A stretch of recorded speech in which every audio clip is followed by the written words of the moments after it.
সুদের কারবার ছিল যাদের, যারা পুঁজিপতি ছিল, টাকার পাহাড় গড়েছিল, চক্রবৃদ্ধি সুদ যারা চালু করেছিল, সুদের উপরে যারা সুদ চালু করেছিল, তারা চিন্তা করে দেখলো ইসলামের বিধান যাকাত যদি কায়েম হয়ে যায় তাহলে আমার জমানো টাকাগুলো যাকাত ফান্ডে চলে যাবে। সুতরাং আমি ইসলামের বিরোধিতা না করলে, ইসলাম কায়েম হয়ে গেলে আমার জমানো সম্পদ থাকবে না। এই জন্য তারা বলল টাকা দাও, ইসলাম ঠেকাও। ঠিক কিনা কম? টাকা দাও, ইসলাম ঠেকাও করলো ওরা। তাই তারা আবুল আহাব সবচেয়ে বড় সুদের কারবারি ছিল, সে সবচেয়ে বেশি টাকার মালিক ছিল সুদ খাইয়া। আল্লাহ নবী যখন বললেন, কেউ যখন সাহস করে না নবীর গায়ে হাত উঠানোর জন্য, সাফা পাহাড়ের কিনারে নবী যখন দেশবাসীকে ডাকলেন, আবু জেহেল রুখে রুখে গেল, মারতে গেল, ঘুষি নিয়ে গেল, কিন্তু সাহস করলো না। আবু জেহেল চিন্তা করেছে মোহাম্মদের আব্বা আব্দুল্লাহ নাই, কিন্তু মোহাম্মদের গায়ে যদি আমি আঘাত করি, মোহাম্মদের চাচা যারা আছে ওরা যদি ফিরেই একটা করে দেয়, কয়টা করে একটা করে দেয়, তাহলে তো অবস্থা কাহিনী। তার দুইজনে ধরে রাখছে, সে খালি ছেড়ে দে করতে আছে। আমি কই যে যখন দেখবেন যে দুইজনে মারামারি করছে, কেউ রে কেউ ধরেন না, একটু ছেড়ে দেন, দুইজনে দুইটা খাইয়াই বুঝবো মাইর খান। কারণ আমাদের দেশে দৌড়লেই কাজ্যাটা জমে বেশি, আর দৌড়ুনটা যদি বেরিয়ে তো কাজ্যা কারে কয় বেরিয়ে তো তাদের ইচ্ছে চাতে তো যাবে ফিরতে শুনে না। আবুল আহাব যখন দেখলো কেউ বিরোধিতা করে না, কেউ আঘাত করে না নবীর গায়ে, পাথর হাতে নিয়ে নবীর গায়ে ঢিল মারলেন, জগন্নাথটা গালি দিলেন, ইয়া মুহাম্মদ তাব্বালাক, ও মুহাম্মদ তোমার ধ্বংস হোক। নবী শুনে চোখের পানি চলে আসলো, আহারে আমার আপন চাচা আবুল আহাব, আমার আব্বা আব্দুল্লাহ আজকে নাই, আমার এত বড় গালিটা দিল। আব্বা যদি থাকতো তাইলে আব্বা প্রতিবাদ করতো, আমি তো চাচার মুখে মুখে কথা বলতে পারি না। নবী মাথা নিচু করে উঠে আসলেন। নতুন সাহাবা যারা তারা জানতে চাইলেন, ইয়া রাসূলুল্লাহ আপনি কি কোনো বিচার দেবেন না? আমরা কি প্রতিবাদ করব না? আমরা কি আঘাত করব না? নবীজি বললেন, ওরা মেজরিটি, আমরা মাইনরিটি, আমরা সংখ্যায় কম, আঘাত করার সময় আসে না, একদিন সময় আসবে, সেদিন কড়ায় গন্ডায় জবাব নেওয়া হবে। ঠিক কিনা?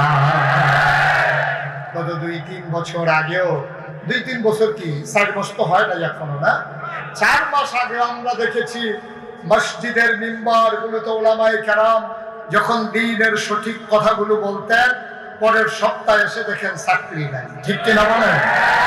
মাহফিলের মঞ্চগুলোতে ওলামায়ে কেরাম যখন কোরআনের তাফসীর করতেন, আমরা দেখেছি তথাকথিত রাজনৈতিক নেতৃবৃন্দ ওই আলেমকে বেয়াদবি করে তার সামনে থেকে মাইক কেড়ে নেওয়া হয়েছে। আমরা বলেছি যে দিন গেছে, একেবারেই গেছে। মসজিদের মিম্বরে যদি বাধা আসে আর মাহফিলের মঞ্চে যদি বাধা আসে, আগের দিন নাই, বাধা আসবে তো লড়াই হবে, জবাব দেওয়া হবে সমানে সমান। আগের দিন আর নাই, বাধা দিতে আসবে তো প্রতিহত করা হবে। ঠিক কিনা বলে? আবার নবীরা যখন তারা পাথর মারল আবুল আহাব, কথা কি মনে আছে? কাফেররা, এই যারা নতুন মুসলমান, তারা বলতেছে, ইয়া রাসূলুল্লাহ আপনি কি এমন করে গালি মারলো, ইয়া মুহাম্মদ তাব্বালাক, আর পাথর ছুঁড়ে দিল আপনার দিকে, আপনি কি কিছুই বলবেন না? নবী বললেন, কে বলেছে বলবো না? আমার একটা জায়গা আছে বিচার দেওয়ার মতো, সুবহানাল্লাহ বলবেন না? এটা হাজীগঞ্জ থানা না, এটা কুমিল্লা জজ না, নিম্ন আদালত না, হাইকোর্ট না, সুপ্রিম কোর্ট না, আপিল বিভাগ না। আমি যার দরবারে বিচার দেই তিনি হইলেন আহকামুল হাকিমিন। বলো সুবহানাল্লাহ। এই দরবার কার? কথা পায় না কার? দরবারে বিচার দিলে বিচার পাওয়া যায় নাকি যায় না? আল্লাহ কয়, উদউনি আস্তাজিব লাকুম, বান্দা তুই আমারে ডাক দে, তুই আমার কাছে চা, চাইতে দেরি আমি দিতে দেরি করি না। আল্লাহর নবী কয়, লা হিজাবা বাইনা ওয়া বাইনাল্লাহ, তার মাঝে আল্লাহর মাঝে কোনো পর্দা নাই, যখন কোনো মানুষের উপরে আঘাত করা হয় অন্যায় ভাবে, তখন মানুষটা হয়ে যায় মাজলুম। আর মাজলুম যখন আল্লাহ বলে ডাক দেয়, ওই মাজলুমের মাঝে আল্লাহর মাঝে লা হিজাবা বাইনাহু ওয়া বাইনাল্লাহ, মাজলুমের মাঝে আল্লাহর মাঝে কোনো পর্দা নাই। ডাকটা দিতে দেরি, কবুল হইতে দেরি হয় না, ঠিক কিনা? তবে একটু দেরি হয়, 15 বছর লাগে, একটু দেরি হয়, 15 বছর লাগে। আমি অবাক হই, সারা জীবন যারা বললো পালাই না পালায় না, 12টার পরে আর খুঁজেই পাওয়া গেল না। সেই মানুষটা সারাটা বছর কইলো খেলা হবে খেলা হবে, খেলা শুরুর আগেই প্লেয়ার ভাইয়া গেছে, ঠিক কিরকম? খেলোয়াড় খেলা শুরু হওয়ার আগেই তার ওনারে খুঁজে পাওয়া যায় না। ফলাফলে গোল দিতে দিতে দিতে দিতে গিতে গিতে দড়ি শেষ, কিন্তু খেলা শেষ হয়। কথা বলতে ওজন রেখে বলা লাগে। সে মনে করছে বাচ্চাগুলা মানুষগুলা কিছু বুঝে না, তার অজান্তে আমার যুবকের আছে ওই শিরা টান টান করে পাহাড়ের মতো দাঁড়িয়ে থাকতে জানে। পুলিশ অফিসার যখন বলে যে গুলি করি একটা পরে একটা আর নড়ে না, ওই যুবক যে বাংলাদেশে তৈরি হয়ে গেছে ওরা জানে না। ওরা জানে না কেমন করে আমার আবু সাইদ শিরা টান টান করে দাঁড়িয়ে যায়। ওরা জানে না কেমন করে আমার মুক্ত পানি পানি বলে পিপাসার্থ মানুষের কাছে দাঁড়ায়। ওরা জানে না বাংলার যুবক জীবন দিতে জানে, অন্যায় মেনে নিতে পারে না।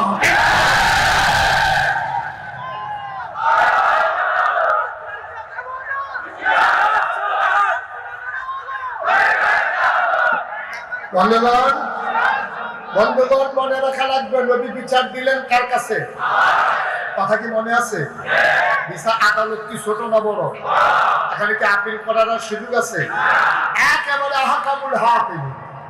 বিচার যখন দিলেন, বিচার পাওয়া যায় নাকি যায় না? নবীজি, আবু বকর, আলী, যারা নতুন নতুন, বেলাল, ওসমান, যারা নতুন নতুন ইসলাম গ্রহণ করেছে, সবার মন খুব খারাপ। নবীর গায়ে আঘাত করলো, অথচ গায়ে লাগেনি, কিন্তু এত বড় গালিটা দিল। বিচারের জানি কি উপায় হবে। হঠাৎ করে নবী মুচকে হাসলেন। সুবহানাল্লাহ বলবেন না? নবী মুচকে হাসলেন। সবাই অবাক বুঝে তাকিয়ে রইল। এই বেদনার্থে, এই করুণ সময়ে তিনি হাসলেন কেন? নবী যখন হাসলেন বললেন ওয়ালাইকুম আসসালাম ওয়া রাহমাতুল্লাহ, সবাই চমকে উঠলো, থমকে দাঁড়ালো। সবাই আশ্চর্যান্বিত হয়ে গেল। কেউ তো সালাম দেয়নি, নবী কার সালামের জবাব দিল? নবীজি বললেন জিবরাইল এসে গেছে রে সাহাবারা। সুবহানাল্লাহ কয় না? জিবরাইল এসে কয় নবী গো, ও নবী, আপনি কি আল্লাহর কাছে কোনো বিচার দিছিলেন নাকি? সুবহানাল্লাহ কয় না? নবীজি কয় হ্যাঁ, বিচার তো দিছিলাম। কয় রায় তো চলে আসছে, আল্লাহ আমারে পাঠাইছে রায় দিয়া। কয় কি রায় পাঠাইছে? আমরা সবাই জানি, সবাই পারি, চলো সবাই পড়ি। আউযু বিল্লাহি মিনাশ শাইতানির রাজীম। বিসমিল্লাহির রাহমানির রাহিম। তাব্বাত ইয়াদা আবি লাহাবিন ওয়া তাব, মা আগনা আনহু মালুহু ওয়া মা কাসাব, সায়াসলা নারান যাতা লাহাব, ওয়া ইমরাআতুহু হাম্মালাতাল হাতাব, ফি জিদিহা হাবলুম মিন মাসাদ। সুবহানাল্লাহ। গালি কি দিয়ে দিছিল মনে আছে আপনাদের? বলছিল ইয়া মুহাম্মদ তাব্বান। সুবহানাল্লাহ বলবেন না? আল্লাহ শব্দটা খুব পছন্দ করে রাখা দিচ্ছে। তুমি যে শব্দ দিয়ে গালি দিছো, এই শব্দ দিয়ে বিচারের রায় আসছে। আবু লাহাব বলছিল ইয়া মুহাম্মদ তাব্বান, হে মুহাম্মদ তোমার ধ্বংস হোক।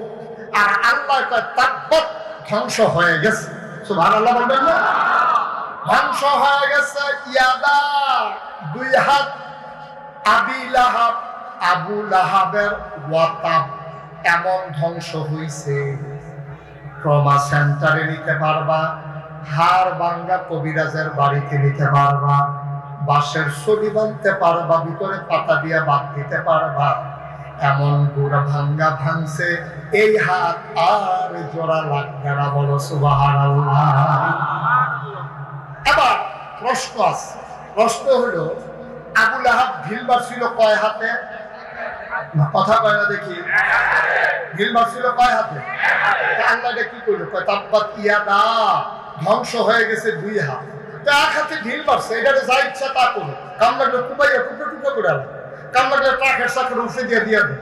কিন্তু ঢিল মারছে এক হাতে, এই ধ্বংস হবে দুই হাত, এটা কেমন বিচারের মতো মনে হয় না? এটা তো ন্যায় ন্যায় বিচার মনে হয় না। মুফাসসিরিনে কেরাম কয় তোমার বুদ্ধি আল্লাহ চলে না।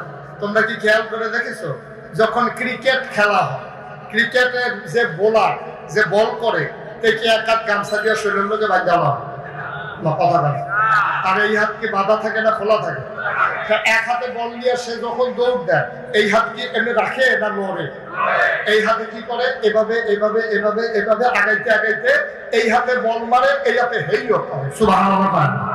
মানে এক হাতে বল করে আর এক হাতে শুট দেয়, তাহলে মাছ দরুন্নার সেইবা দুলারা হুন্নার হেইবা, যেহেতু এই হাতে ঢিল মারছে এই হাতে হেইও কইছে, আল্লাহ কইছে এই জন্য তাব্বাত ইয়াদা, তার দুই হাত নাই।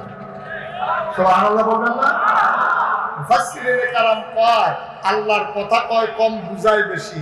যদিও আল্লাহ কইছে দুই হাত, ভিতরে আছে ছয় হাত। ভিতরে আছে কয় হাত? কথা বলা কয় হাত? ভিতরে আছে ছয় হাত। এখন আমি একটা একটা করে এই হাতের নাম বলবো আর আপনারা এক দুই গনে যাবেন ইনশাআল্লাহ। ডাইন হাত, কথা বলা ডাইন হাত। আপনারা ডাইন হাত কোনকে লিখে তো আমি উঠিয়েছি। ডাইন হাত, বাম হাত, দুনিয়া, আখিরাত, ছেলে মেয়ে বউ, সম্পদ। কয়টা হয়েছে? আল্লাহ কইছে তাব্বাত ইয়াদা, ধ্বংস হয়ে গেছে দুই হাত। মুফাসসিরিনে কেরাম ভিতরে আছে ছয় হাত। আবার বলি, ডান হাত, বাম হাত, দুনিয়া, আখিরাত, ছেলে মেয়ে বউ, সম্পদ। আসলেও তো তাই। বাংলাদেশের লোক হুকুম মিলে গেছে, মনে হয় যেন 5 আগস্ট 6 তারিখে এই আয়াত নাযিল হয়েছে। মনে হয় যেন 5 তারিখে গেছে 6 তারিখে আয়াত নাযিল হয়েছে। আল্লাহ কয় তোর 6 হাত শেষ, তোর 6 হাত শেষ, তোর দুনিয়াও শেষ, তোর দায়িত্ব শেষ, তোর বামাতো শেষ, তোর আখিরাতও শেষ, তোর দুনিয়াও শেষ, তোর টাকা পয়সা যা ছিল এটিও শেষ, তোর বউও শেষ, দাঁড়িয়ে ছিল এটিও শেষ। সব বিশ্বাস মনে হয় যেন 6 তারিখে আয়াত নাযিল হয়েছে। এটাই কোরআনের বৈশিষ্ট্য। সুবহানাল্লাহ বলবেন না? সময়ে সময়ে কোরআন আপনার সাথে মিলে যাবে। এটাই হচ্ছে ইসলাম, এটাই হচ্ছে কোরআন।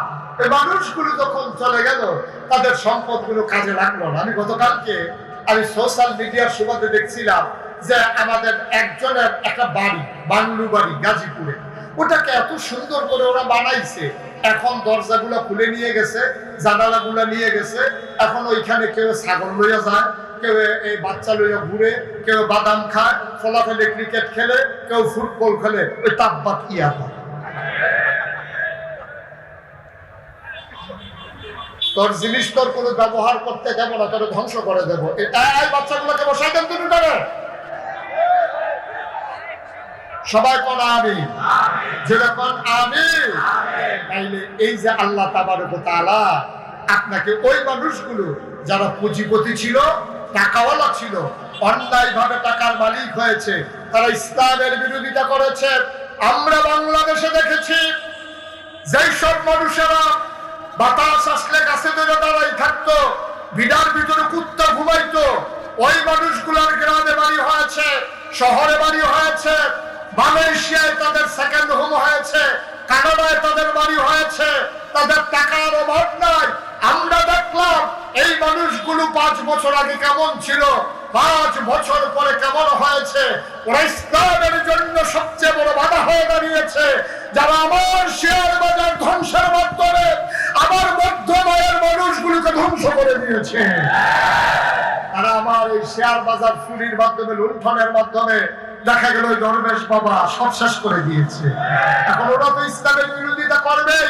ওরা জানে যদি ওই আল্লাহওয়ালা মানুষগুলো সব লোকের শাসন যদি কায়েম হয়ে যায়, আল্লাহর আইন যদি বাংলাদেশে হয়ে যায়, তাহলে তাদেরকে ছেড়ে দেওয়া হবে না। ঠিক কিনা বলো?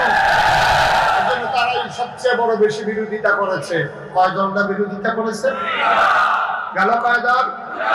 3 নম্বরে যারা বিরোধিতা করেছে রাজনৈতিক নেতৃবৃন্দ, যারা ক্ষমতায় আসীন ছিল, ওরা সবচেয়ে বেশি বিরোধিতা করেছে। ওই কাতারে পড়ে গেছে আবু জেহেল, আবু লাহাব বা সাইবা, মুগীরা। ওরা বিরোধিতা করেছে এই জন্যে যে মুহাম্মদের যে নৈতিক মান, তার যে কোমল ব্যবহার, অনুপম চরিত্র, সৌন্দর্যের আধার, এই মানুষটা যদি নবী হয় আর আল্লাহর বিধান যদি কায়েম হয়, আমি আবু জেহেলের মতো সিটার মার্কা লোকের সর্দারি শেষ। ঠিক কিনা কও? ঠিক কিনা? যেই মানুষগুলো আল্লাহকে ভয় পায়, যেই মানুষগুলো নিজের রুটি রুজির উপরে নির্ভর করে সমাজ চালায়, রাষ্ট্র চালায়, বাংলাদেশের 2 জন মন্ত্রী হওয়ার পরে তন্ন তন্ন করে খোঁজার পরেও রাজনৈতিক ভাবে প্রতিহিংসা পরায়ণ হয়, মিথ্যা ট্রাইব্যুনাল সাজিয়ে মিথ্যা সাক্ষী এনে যাদেরকে ফাঁসি কাস্টে ঝুলানো হলো, অথচ তাদের বিরুদ্ধে একটা টাকা আত্মসাতের কোনো অভিযোগ দাঁড় করাইতে পারে না, কারণ তারা নৈতিক মানে উত্তীর্ণ। ওরা জেনে গেছে এই মানের লোকগুলো যদি মেম্বার হয়, এই মানের লোকগুলো যদি চেয়ারম্যান হয়, এই মানের লোকগুলো যদি এমপি হয়, এই মানের লোকগুলো যদি মন্ত্রী হয়, ওই মানের লোকগুলো যদি সচিব হয়, আমলা হয়, ওই মানের লোকগুলো যদি র্যাব, গোয়েন্দা আর সেনাবাহিনীর অফিসার হয়, বাংলাদেশে ফাইলাত কাইয়া ঘুষ খাওয়া আর রোডের বদলে ব্রিজের ভিতরে বাস দেওয়া একটাও চলবে না। এই জন্য সেই জমানায় ওরা যেমন বিরোধিতা করেছে, আজকের জমানায় ওই টাকাওয়ালা পুঁজিপতিরা ইসলামের বিরোধিতা করেছে। আল্লাহ নবীকে বিরোধিতা করে কি থামিয়ে দেওয়া গেল? ইসলামের মুসলমানের সংখ্যা কমলো না বাড়লো? কথা কয় না, কমলো না বাড়লো? মুসলমানের সংখ্যা হুহু করে বাড়তে শুরু করলো। আবার কাফেরের মাথা ঠান্ডা না গরম? ওই যে আমাদের ইন্ডিয়ার মতো